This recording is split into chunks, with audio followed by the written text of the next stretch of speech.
आपण गेल्या काही दिवसापासून अनेक शेतरस्त्यासंदर्भात बातम्या केल्या.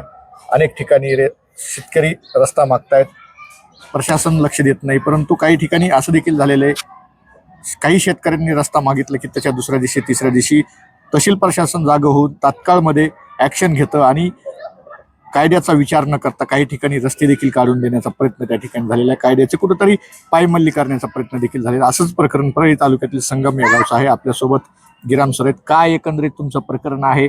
तहसीलदारांनी नेमकं काय तुमच्यावर अन्याय केलाय, कसा रस्ता दिलेला आहे आणि तुमचं नेमकं नुकसान काय झालेलं आहे? सर, याच्यात आपण जे म्हणलो आहात किंवा काही शेतकऱ्यांनी अर्ज केल्याच्या नंतर दुसऱ्या दिवशी त्यांचा अर्ज मंजूर होतो आणि त्या शेतकऱ्याला रस्ता भेटतो. हे मुळात ते शेतकरीच नाही आहेत, हे गावगुंड आहेत. हे गावगुंड्याला आज अधिकारी वर्ग पण घाबरतो आणि अधिकारी वर्ग घाबरत असताना त्यांचे अर्ज पटापट मंजूर होतात. नको त्यांना जे करायचं ते पण करून देतात. आज मला सांगा, ज्या व्यक्तीनं अर्ज केला त्या व्यक्तीकडे सातबाराचा कसलाच पुरावा नाहीये आणि तो शेत रस्ता मागतो. अशी जर प्रथा पडली तर शेतकऱ्यांना करायचं काय? आज प्रत्येक गावामध्ये कितीतरी गावगुंडांची संख्या आहे, तर त्यातल्यात आमच्या गावामध्ये खूप मोठी संख्या झालेली. असे देखील अनेक प्रकरणं आहेत की वर्षानुवर्ष त्या फायलीमध्ये धुळखात पडतायत, अर्ज केले जातात शेतरस्त्यासाठी, परंतु त्यांच्याकडे कुठंतरी प्रशासनाचं दुर्लक्ष असतं. परंतु तुमच्या या प्रकरणामध्ये मी प्रकरण वाचलं तुमचं. 5 जून 2025ला संबंधित व्यक्तींनी अर्ज केला की आम्हाला रस्ता हवा आहे आणि 6 जून 2025ला तात्काळमध्ये तहसीलदारांचा नोटीस येते की मंडळ अधिकारी तलाठी यांनी जायमोक्यावर जाऊन परिस्थिती पाहावी आणि त्या ठिकाणचा अहवाल सादर करावा. काय नेमकं इतकी तत्परता का त्या ठिकाणी दाखवण्यात आली? काय तुमचा आरोप आहे? संबंधित व्यक्ती आणि तहसीलदारांचं काही आर्थिक घेणं देणं आहे?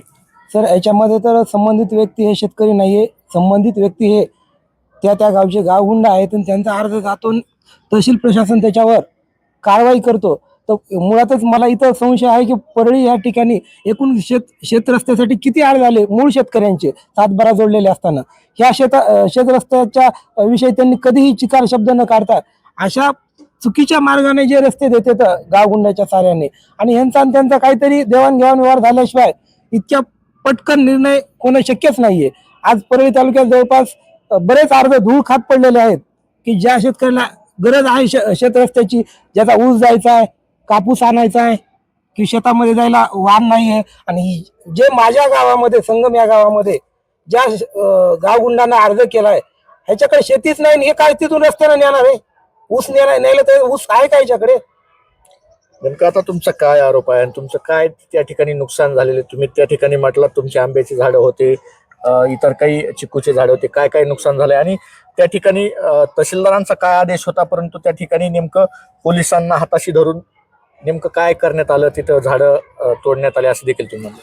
सर, तहसीलदारांचा आदेश झाला यांना किंवा रस्ता मोकळा करा, तर ठीक आहे, रस्ता मोकळा करा. तुम्ही मशीन लावून झाडं उपटणे, झाडं खणणे किंवा मुरुम भरणे, कुठल्या अधिकारामध्ये मुरुम भरला जातो? एक शासकीय योजना असती, शासकीय रस्ता मंजूर व्हायला पाहिजे. मी त्या तहसीलदार साहेबांच्या आदेशावर रिव्हिजन अर्ज केलेला आहे एसडीओ कार्यालयाकडे, त्याची सुनावणी बाकी आहे. आणि या गावगुंडांनी हैदोस एवढा घातलाय की जसे जंगली जनावर एखाद्या धानाचं नुकसान करतात त्याच्यापेक्षाही खूप मोठं माझ्या शेतीचं नुकसान केलेलं आहे. या गावगुंडांना वेळेत जर आवर नाही घातला तर भविष्यामध्ये शेतकरी उद्ध्वस्त झाल्याशिवाय राहणार नाही. कोण आहेत हे गावगुंड? तुम्ही वेळोवेळी असं नाव घेत नाहीत, परंतु कोण आहेत असे नाव घेण्यासारखे की ज्यांच्यामुळे तुमच्या जीवाला धोका आहे आणि परत परत तुम्ही त्यांना जमीन नसताना देखील तहसीलदारांनी कुठंतरी त्यांची संगनमत करून तुम्हाला शेतातून रस्ता दिलेला आहे? सर, हे गावगुंड काय करतात, शहराच्या ठिकाणी दिवसात 2 चक्रा मारतात, चांगले कपडे घालणे, कुणासोबत तरी असा सेल्फी काढणे, ते सेल्फी दाखवणे, त्या अधिकाऱ्याकडून चुकीचं काम करून घेणे आणि गावामध्ये गुंड दहशत पसरवणे. 100% सर, तुम्ही जे म्हणलात तुमच्या जीवाला भीती नाही का, माझ्या जीवाला 100% भीती आहे. माझा मर्डर होणार म्हणजे माझी हत्या होणार थोडक्यात, पण ते हत्या करणारे हेच गावगुंड आहेत. मी यांच्याविषयी एक बंद लिफाफ्यामध्ये माझी हत्यारांचे नावं लिहिले आहेत. हे माझ्या जवळीक 3 व्यक्तीपाशी हे बंद लिफाफा मी देईन. आणि हे जे हत्या झाली तरी ह्या मागणीला आणि माझ्या हत्याच्या न्यायाला हे तुम्हीच न्याय देऊ शकतात. माझा आता कुठल्याच प्रशासनावर विश्वास राहिलेला नाहीये.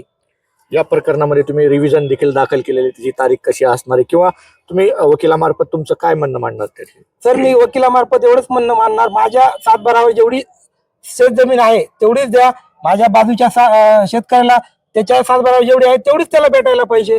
की आपसात ज्यावेळेस शेतकरी भांडण कायद्याच्या कचाट्यामध्ये असतात त्यावेळेस असे गुंड प्रवृत्तीचे लोक मध्यस्थी येऊन कुणाची तर जमीन जायदाद बळकवायचा प्रयत्न चालू असतो यांचा.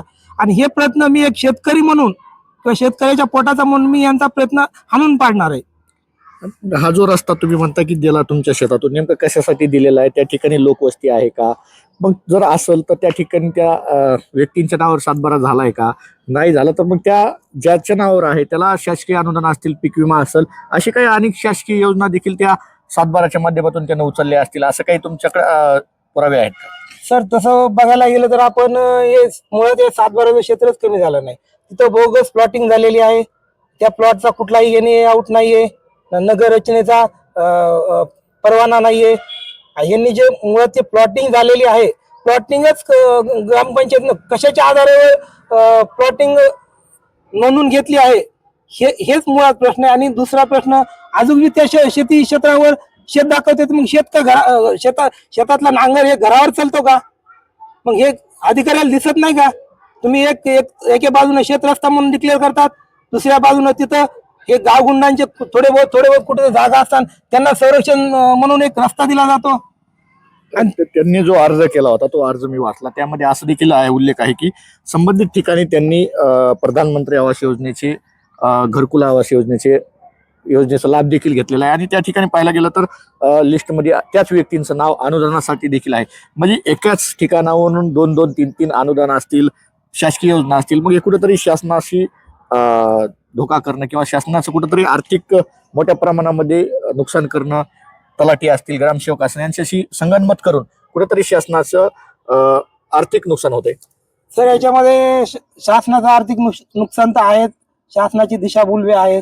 एका बाजूला तुम्ही घरं दाखवतात, वस्ती दाखवतात, दुसऱ्या बाजूला अनुदान उचलतात, तिसऱ्या बाजूला तुम्ही शेत रस्ता मागतात. वहिवाट रस्त्याचा आदेश पारित होतोय, वहिवाट रस्त्याचा कमीत कमी 20 वर्ष तिथून वहिवाट वागली पाहिजे. आणि तलाट्याशी संगनमत असल्याशिवाय हे प्रकार होणं शक्य नाहीये. आणि मला तरी वाटत नाही किंवा तलाठी याच्यामधून बाजूला असेल. नक्कीच. आता या प्रकरणामध्ये उद्या तुमची तारीख आहे असं तुम्ही म्हटलात. यामध्ये जर उद्या तुमच्या सुनावणीवर काय होतं हे पाहणं महत्त्वाचं ठरणारच आहे. परंतु तुमची पुढची दिशा काय असणार आहे, तुम्ही पुढे काय करणार आहात आणि तुमच्यावर जे जो अन्याय झालेला आहे त्याचा वाचा फोडण्यासाठी नेमकं तुम्ही काय पाऊल उचलणार आहात? जिल्हाधिकारी यांची भेट घेणार आहात का? नेमकं काय पुढची दिशा कसं असणार? सर, माझे जिल्हाधिकाऱ्यांना पत्रव्यवहार झालेले 2 वेळेस. आणि जिल्हाधिकारी साहेबांकडे मला न्याय भेटेल किंवा परळी उपविभागीय अधिकारी कार्यालयामध्ये बी न्याय सुनावणी आहे 28ला माझी. तिथं पण मी माझं प्रकटपणे शेतकरी म्हणून मी एक मत मांडणार आहे आणि न्याय मागणार आहे. शेवटी शेतकरी शेवटच्या श्वासापर्यंत न्याय मागत असतो. न्याय देणं न देणं हे शासनाचं काम आहे. आणि चुकीचा न्याय देणं हे तर त्याच्या शासनाचा एकदम मूर्खपणा आहे.